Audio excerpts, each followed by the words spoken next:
আলাইকুম প্রিয় ভাই ও বোনেরা, আপনারা সবাই ভালো আছেন? আলহামদুলিল্লাহ, আমিও ভালো আছি। আজকে ভিডিওটা একদম ভোর থেকেই শুরু করলাম। নামাজ শেষ করে একটু গ্রিন টি বানিয়ে খেয়ে নেব।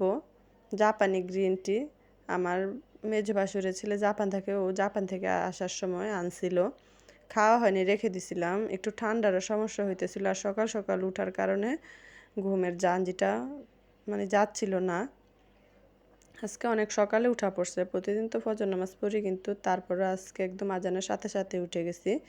তার জন্য একটু খেয়ে নিতেছি যাতে ভালো লাগে। তারপর একদম পরে পরে আজকে অন্য কোনো কাজ না করে রান্না বসাই দিছি, কারণ আজকে সবাই তো পহেলা বৈশাখ পালন করে, কিন্তু আমাদের বৈশাখ আসে তখন আমাদের কাজও থাকে।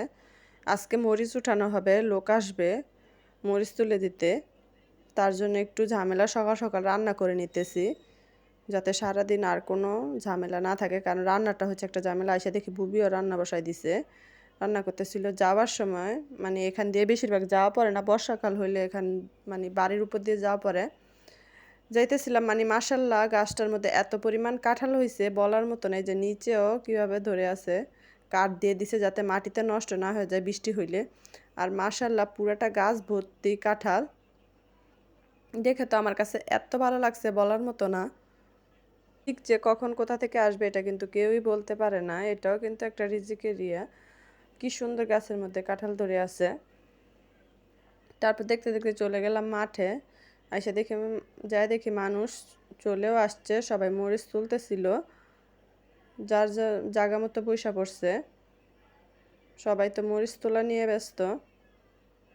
আমিও দেখলাম তুলতে পারি নাকি, কিন্তু আমি তত একটা তাড়াতাড়ি তুলতে পারি না।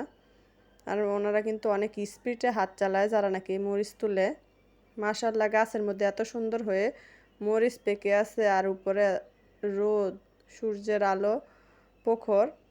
দুপুরের তপ্ত রোদে সবাই মরিচ তুলতেছিল, তাই তাদের জন্য পানি টানি শরবত নিয়ে গেলাম।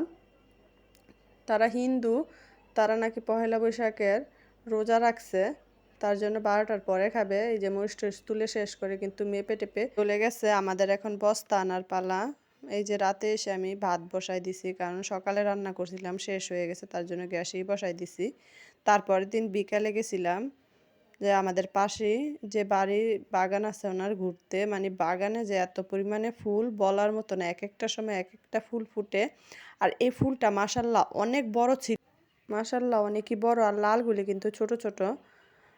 তার জন্য আমি দোনোটা ফুল ছিঁড়ে একসাথে হাতে নিলাম, কিন্তু ফুলটা তো ভিডিওতে যত বোঝানো যাইতেছে না। মাশাল্লাহ অনেক বড়, গাছটার মধ্যে এত সুন্দর হয়ে ফুটে আছে বলার মতো না, ছিঁড়তে ইচ্ছা করতেছিল না। এ পর্যন্তই। আল্লাহ হাফেজ। আমার ভিডিওটা ভালো লেগে থাকলে আমার চ্যানেলটাকে সাবস্ক্রাইব করে দিয়ে আমার পাশেই থাকবেন। আল্লাহ হাফেজ।